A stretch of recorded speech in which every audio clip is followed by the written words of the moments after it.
Hello and welcome to a midweek Wardy's Waffle. There's a lot going on at the minute, despite the weather being not settled. So some of the main things in this update are, I went to see a friend of mine who's got a big contracting business who was harvesting miscanthus, or actually cutting miscanthus at the weekend. So I've got some footage from that, which I've not looked at before. Also, we'll take a look into the wet fields at detail and just show you what some of the problem is with these fields. And also we've sprayed them. We've sprayed quite a few fields off with glyphosate this week. And just showing you some of the mess that the glyphosate makes. That's Nala playing with the ball. So a look at that. And also looking at sludge spreading. We've had a Severn Trent come, or rather a contractor who Severn Trent get in to spread our sewage sludge on the field that's coming sugar beet up at the Heath. So we've spread that as well, and then we're soloing it in tomorrow. So that will be in Sunday's update. And also this in Sunday's update will be the strip till machines we've got coming, and also the sugar beet drill. We're hopefully going to get this sugar beet field planted as well up on the light land. So that's it for the intro. Thanks very much for watching. Let's crack on with it, and if you make it to the end, we'll see you then. It's Sunday morning and just come to the Dandelion and Duck near Gainsborough for breakfast. There's a few of us meet here every few weeks for Sunday breakfast. It's always good to have a catch up, and especially when we've got the pressures with not getting a lot of crops in the ground, potentially not having anything to harvest. It's just good to share load, have a bit of a laugh with people, and really important this sort of thing is. So doing this here, I'm just going to go in here for this really good full English breakfast. So breakfast's arrived.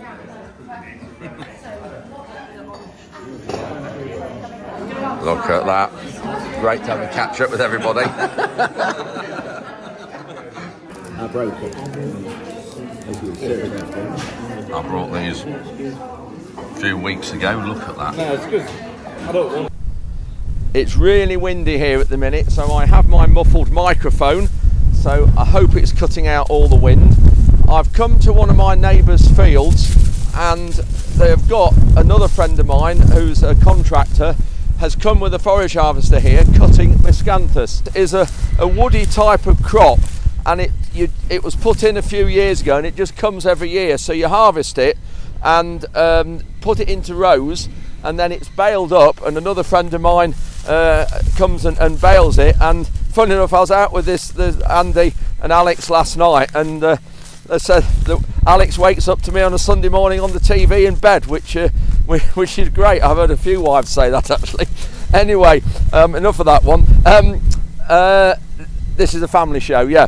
Anyway, this miscanthus is sort of done every year, and it's a really woody crop. When it's baled, it has to be a certain moisture, and it goes to the power stations. We'll go on the forager as well in a few minutes. It's just coming up the field here behind me. You can just see near that telegraph pole. So we'll go on in a minute and have a look, and just have a look at the forager, because they're fantastic machines, and I don't think I've ever been on one. I've been up close to them. Anyway, the machine who this belongs to is Tim Russon, and a good friend of mine. He's won every contractor award there is: contractor of the year, contractor of the decade, contractor of the century, so all of them. And he contracts all over Lincolnshire, and I don't know how many, well, he's got 2 or 3 of these foragers, but we'll have a look round here and then go in the cab as well.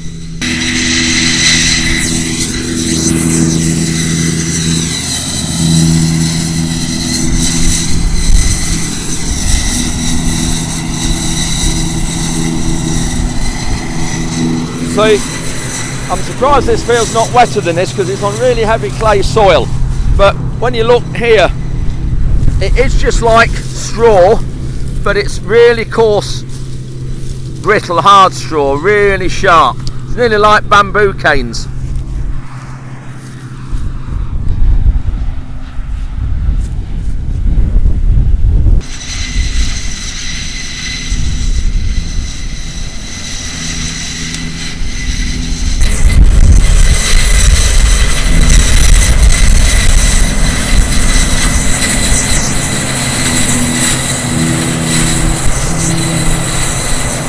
That's who it is. If anybody wants any contracting doing, that's who to have a word with Tim.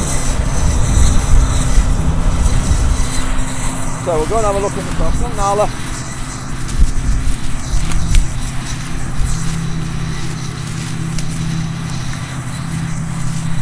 Very open in here.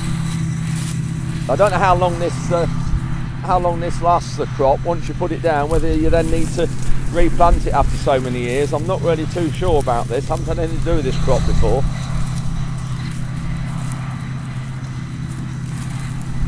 Quite open in here, more open than what I thought it would be, to be honest. So it's just coming back through here. We'll hop on in a minute. We're just looking at this crop. You can see these stems. There's my finger. You can see the thickness of it, and when you break them, they are like sort of bamboo inside.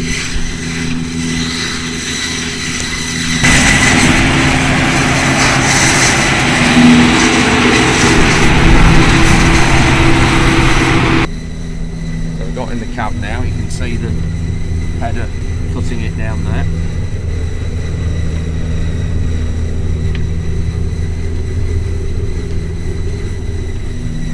James was saying this header's used for maize as well, with a few adaptations.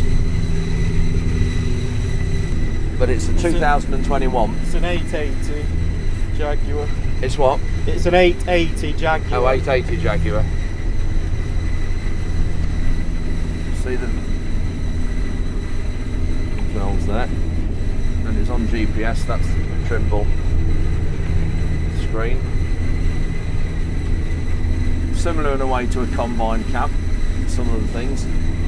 I suppose it might be a combine cab actually, this is probably off a class combine.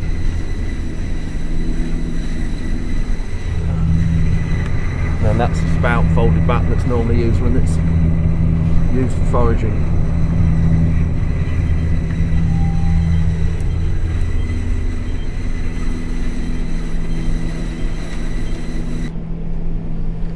That's what it's like with no crop going in it.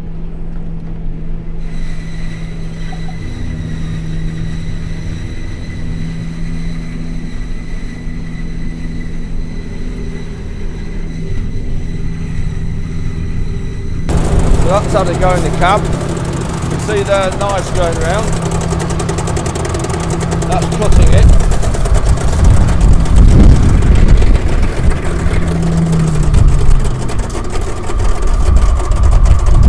You see it then goes up through the middle and then drops out just behind there.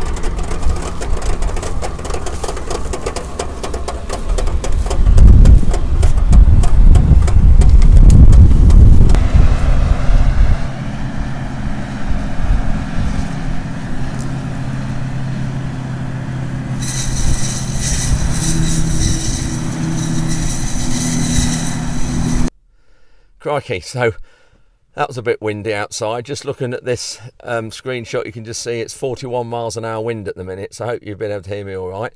And just interesting looking at another crop grown in this country, and it's just grown on sort of marginal land, I suppose, really, and there's not that much of it grown, but just, and it goes off to the power station, goes to be baled, and it goes off to the power stations. But looking at this crop, there's a few thin patches in it. I don't really know much about it, but I'd have thought soon it wanted replanting to start again, but I don't know how long this has been down either, so as I say, I don't know much about the crop.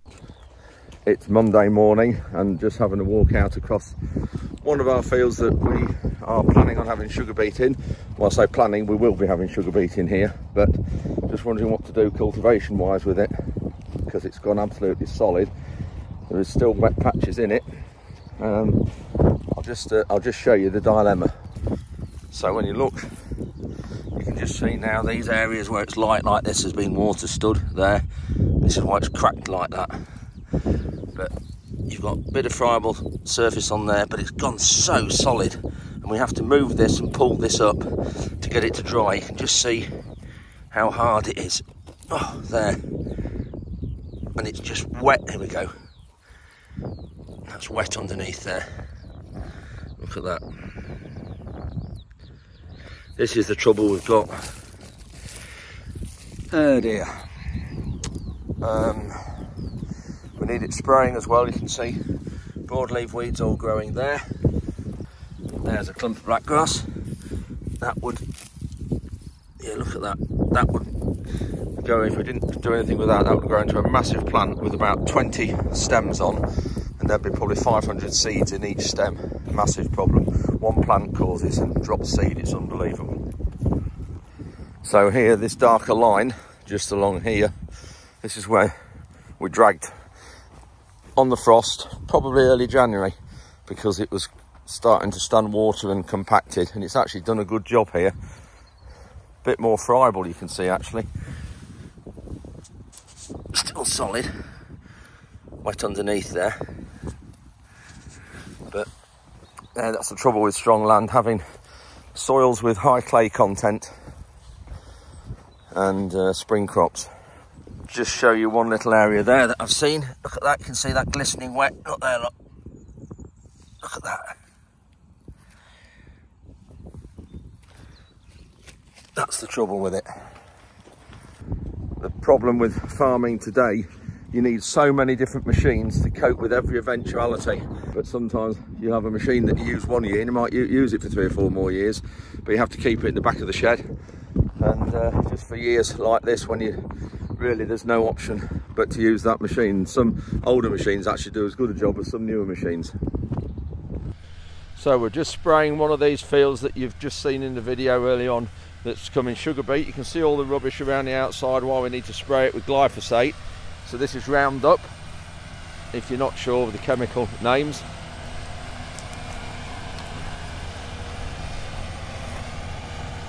It's been too windy the last few days to do anything. You can just see there's a little bit of drift there. So all these weeds they'll take a couple of days to get into the plant, but grass weeds, it only needs 12 hours on it, and then we can cultivate it. You can see there, that's black grass. Broadleaf weeds here, all those will be, spray will got into those. You can see the thing, even though we've got wide tyres on the sprayer, you can just see sinking in here. This is the problem. Not so bad quite there, just depends a bit whether it's a low spot to start with. And then we need to cultivate these areas. I can feel the wind on my face now. This is the trouble with it, when you've got to spray everything before you cultivate it. Some of you will have seen this sprayer at some of the local shows. I think Ruben's just getting the GPS lined up. This is the first field we've sprayed since we've mapped all the fields, so I hope it's right.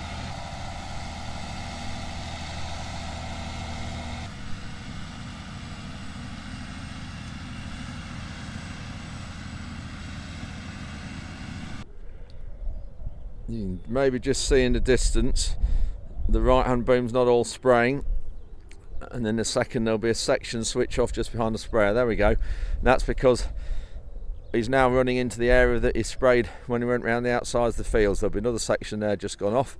If you look on the left in a second, there'll be another one now just next to the sprayer. There we go. And again. Yeah, we don't want any more wind. It's about probably 7 or 8 miles an hour. But yesterday was 40, so we couldn't do any yesterday.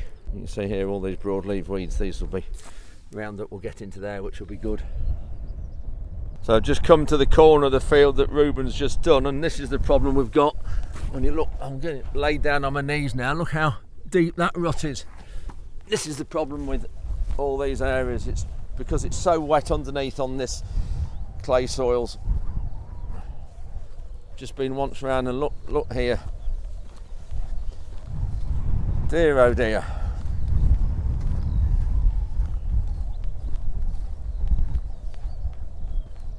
Just been once in here, look at that. It's got wide wheels on, 700mm wide tyres, and the sprayer isn't full either. It weighs 13 tonnes when it's full and about 9 tonnes when it's empty. But just look at this. Not good at all. So we're now taking the stirrers out. We've got the access platform here. Just need a 19mm spanner in the socket. And then there's a clamp either side that just dropped down. Just needs me to hold underneath here while Tom just does it.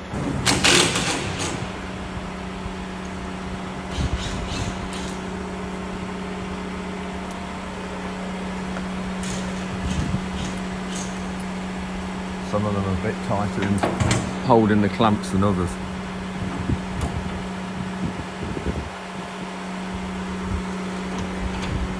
That's it. So all they are, there's just the stem at the top. The little bolt goes through the clamp that Tom's just taken off. And that's it, that's 4 of them out. And then we'll wind the beam back to the back of the shed. You can now empty that wheat out without any more hassle. ITV have turned up today. They rang me on Thursday, Friday last week. So they're doing a piece in the main news. It will go out, main national news, not sure what night this week, regarding some active ingredients. There's a company organisation called PAN, which stands for Pesticide Action Network, who are sort of an activist group, but they're saying they've found residues of some products in food at alarming levels. Well, some of these organisations want everything banned, but they don't realise we have MRLs to follow. That's maximum residue limits, and if they're broken, then there's problems, which obviously they're not broken, so they don't realise, some of these organisations. Anyway, there's a cameraman just setting up.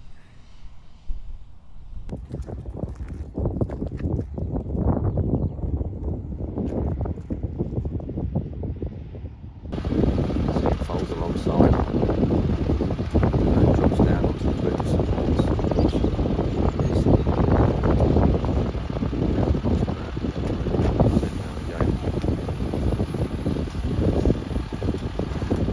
Contractors have just turned up to spread the sewage sludge up on the heath, on the field that's coming sugar beet.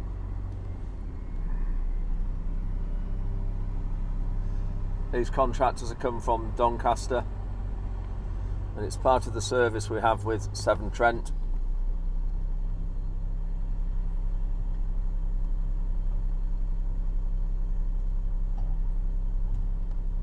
So this is human sewage sludge.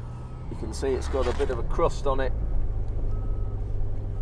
and it smells a bit now they're moving it, now they're disturbing it, but you could walk past here and it wouldn't smell at all until it's been disturbed. So you can see it's gone crusty. Look at that, quite, well, not hard, you can see it's moving, but it's not all sloppy that you think it is.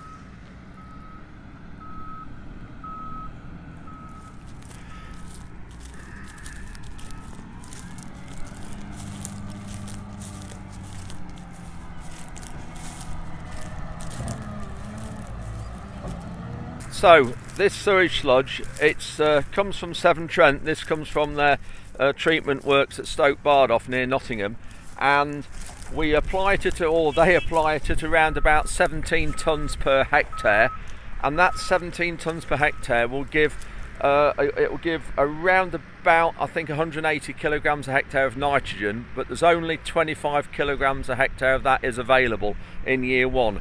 It then also gives, I think, about 170, 180 kilograms a hectare of phosphate, and then also sulphur, 50 kilograms a hectare of sulphur, and then a whole load of trace elements such as molybdenum, cobalt, boron, copper, iron, huge amount of things.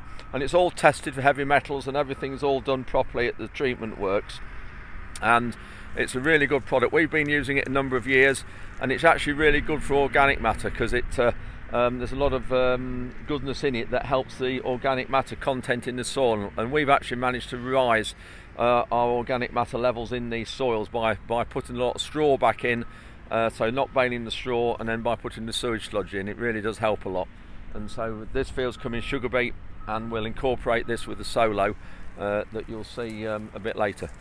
So it's just going up to start. We're going to do the short rows around the edge of the field first, around that other side, because we need to get Tom up here with the solo and start working it in, because it's only allowed to be out on top for 12 hours before you incorporate it.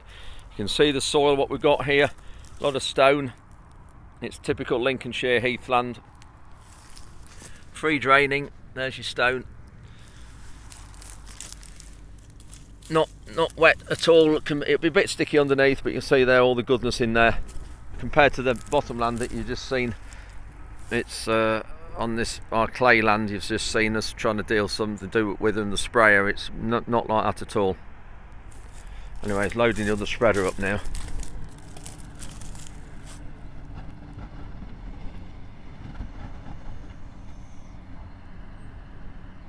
You can see we've got some pegs, white pegs. Where's the other one? There. These are the plots that we're marking out for the strip till strip seeders. So I strip-tilled cultivators that we've got, the two different ones. There's another peg. I've got to be careful not getting too near the spreader, because if there's any stones in it, it will fly right back, and I'm in the Discovery, so I don't want that stones pinging in the side. You see the disc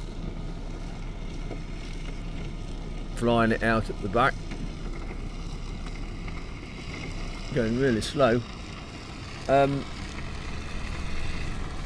we'll just have a look here, and you can be able to see it on the ground. Now you can see the black.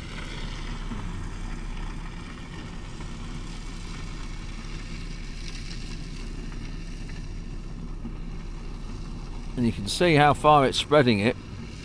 I think it said one spreader does 30 metres or 32 and one does 36, but you can see it's flying it right out to there. At the top of that spreader there's like a door, and as that spreader gets empty, that door will keep lifting a bit higher up there.